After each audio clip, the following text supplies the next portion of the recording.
It all started with neighbors, housed and unhoused, gathering around a bucket fire, sharing stories, sharing life, sharing warmth. We are a group of people who envision communities that are safe, supportive, and full of opportunity. Welcome to the Bucket Fire Podcast by Cultivate Initiatives.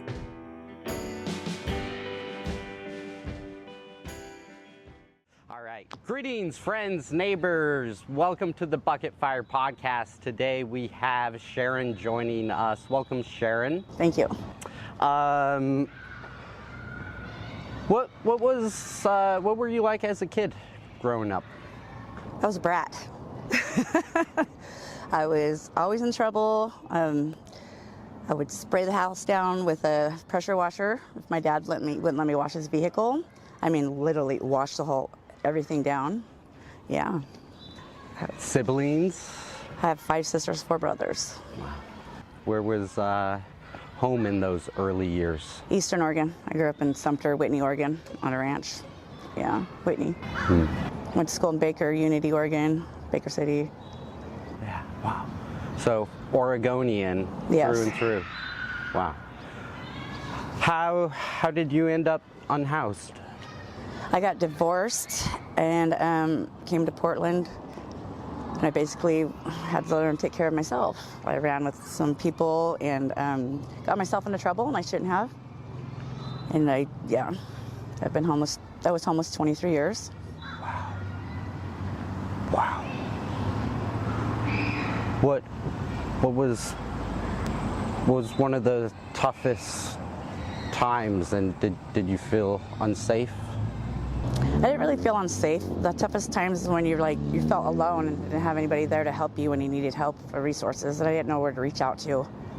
So I just felt I had to take care of myself. What got you through that time?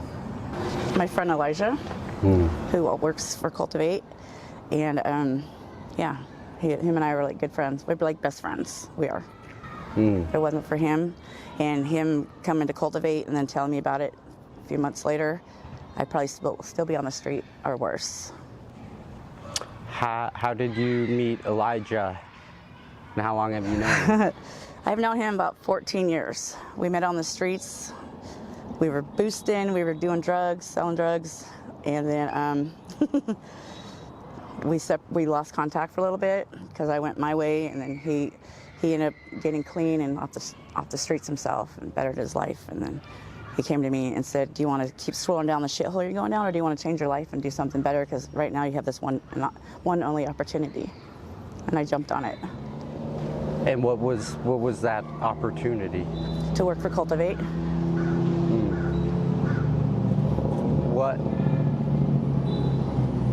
How did that come about, that opportunity? And yeah, he wanted me to do better for myself, and then offered me a position doing like outreach stuff, helping with the laundry and talking to neighbors.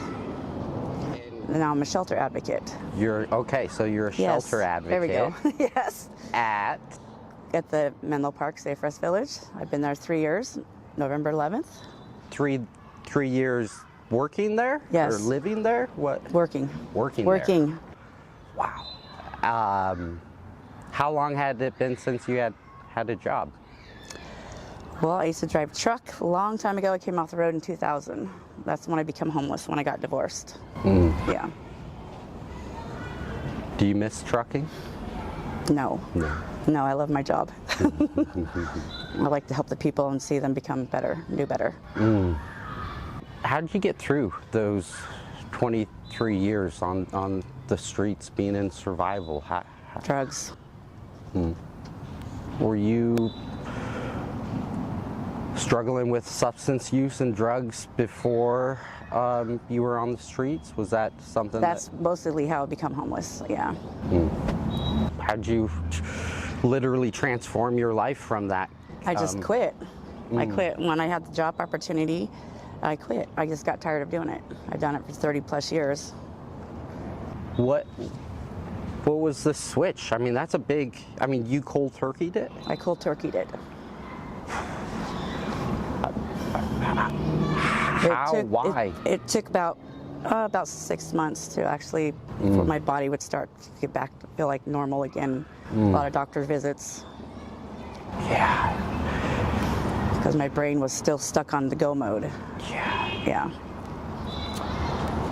You know, I actually remember the first time we met, one of the first times before we had opened the Safe Rest Village, Menlo Park, you were sleeping in your car. Yes, in front of the gates. In front of the gates before Yes. it was open. Yes. So you went kind of, how long had it been, like you got the job? How long did it take to like get inside, like because you're housed now, right? Yes. How long did it take to get into housing and get clean? About a year, year and a half.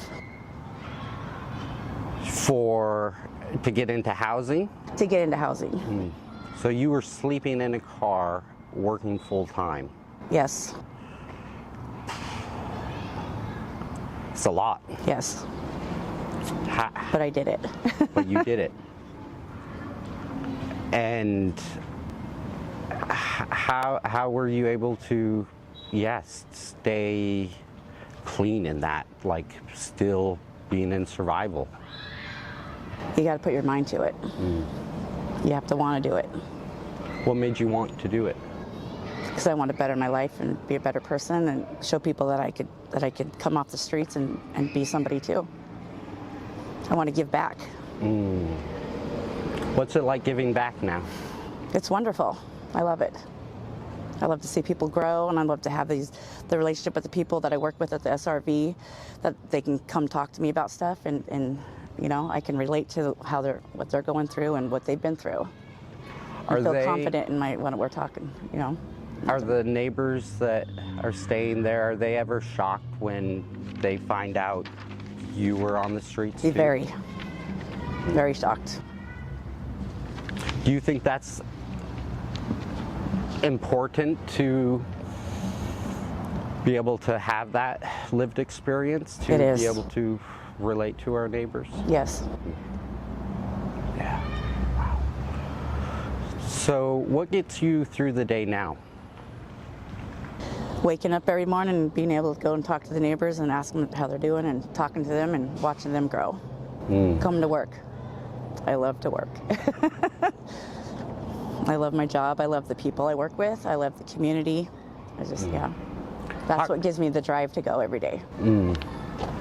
And you're in housing, you're clean, what are you looking forward to? Moving up, just moving forward. Eventually I would like to move from my position to a different position and be like more, you know, involved with you know, the hub, stuff like that.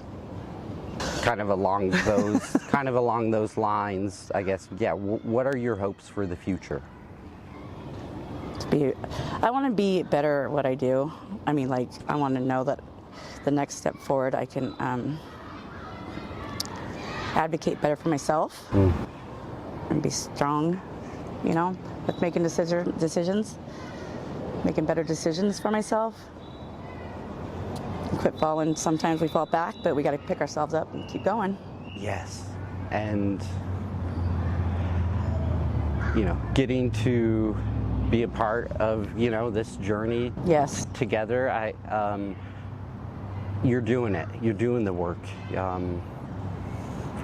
Right? You've had to set some hard boundaries with everybody.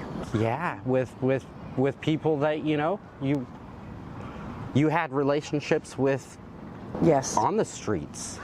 How has that been? It's really good. Sometimes I run into people and they're like, hey, give me a hug. I'm like, hey, we'll see you later. You know? It's beautiful.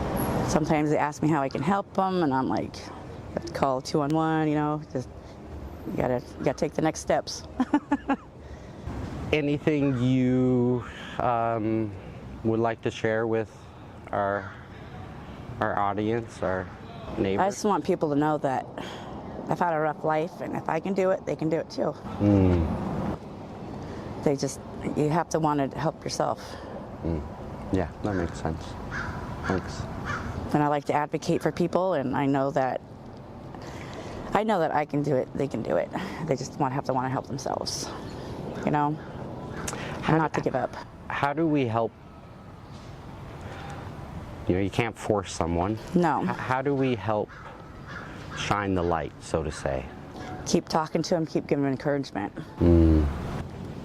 Let them know that they have somebody there that can, maybe lean on or talk to. Yeah. Thanks, Sharon. You're welcome. It's been a joy. Thank you. Thank you, Caleb.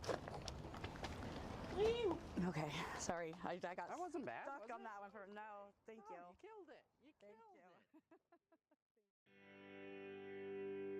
it. If you're inspired by the stories you heard and want to be part of positive change, visit our website, stop by for a tour, or simply say hi to a neighbor.